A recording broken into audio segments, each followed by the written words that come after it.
మేషరాశి వారికి కనుక చూసుకుంటే కనుక ప్రస్తుతం మీకు 12వ స్థానంలో అధిక గ్రహాలు ఉన్నందుకు ఇది ఒక మంచి ఫలితాన్ని కూడా ఇస్తుంది. ఏమిటది అంటే విదేశాలకు వెళ్ళాలని చెప్పి ప్రయత్నం చేసేటువంటి వారికి 100% విదేశీ యోగాన్ని ఇచ్చిపెడుతుంది.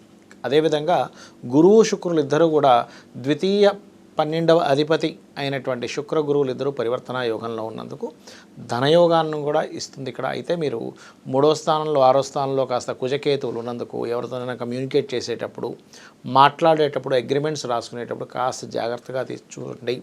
అందులో ప్రత్యేకంగా మీకు ఈ యొక్క వారంలో 16వ తేదీ నుంచి 22వ తేదీ వరకు ఉన్నటువంటి వారంలో ముఖ్యంగా 16వ తేదీ మరియు 20, 21 తేదీల్లో కొంచెం మీరు ఎవరితోనైనా ఏదైనా ముఖ్యంగా భూ సంబంధించినటువంటి విషయాలు, భూమి కొనుగోలు అమ్మకము ఈ విషయాల పట్ల కాస్త జాగ్రత్తగా ఉండండి. ఈ సమయాల్లో ఏదైనా కొత్తగా ఎడ్యుకేషన్ కోసం ఏదైనా తీసుకోవడం ఇట్లాంటి విషయాల పట్ల కాస్త జాగ్రత్తగా ఉండాలి.